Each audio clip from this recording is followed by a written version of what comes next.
మేమిలా కిందికొచ్చిన తర్వాత కొన్ని ఫోటోస్ అయితే దిగాము. అందరం కలిసి దిగిన తర్వాత ఇలా బస్‌లో అయితే అందరం డిన్నర్ చేయడం కోసం బయటకైతే వెళ్తున్నాం. ఈరోజు మేము నార్మల్‌గా రెస్ట్ తీసుకున్నాం అంతే. థాయిలాండ్‌లో ఇప్పుడు నైట్ లొకేషన్ అనేది ఇలా ఉంటుంది.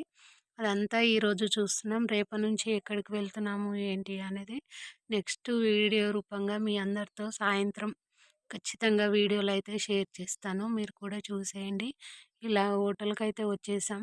హోటల్ అయితే చాలా అంటే చాలా అద్భుతంగా ఉంది. ఈ థాయిలాండ్‌లో నేను గమనించిన విషయం ఒకటైతే ఉంది ఫ్రెండ్స్. ఎక్కడ చూసినా కానీ లైటింగ్ అనేది సూపర్‌గా పెట్టారనమాట. కలర్ కలర్ లైటింగ్ అనేది చాలా అంటే చాలా పెట్టారు. ఎక్కడ చూసినా లైటింగ్ అనేది చాలా అద్భుతంగా కనిపిస్తుంది. హోటల్ కూడా చాలా అద్భుతంగా ఉంది. ఫుడ్ కూడా చాలా అంటే చాలా బాగుందనమాట. ఈ హోటల్‌కొచ్చిన తర్వాత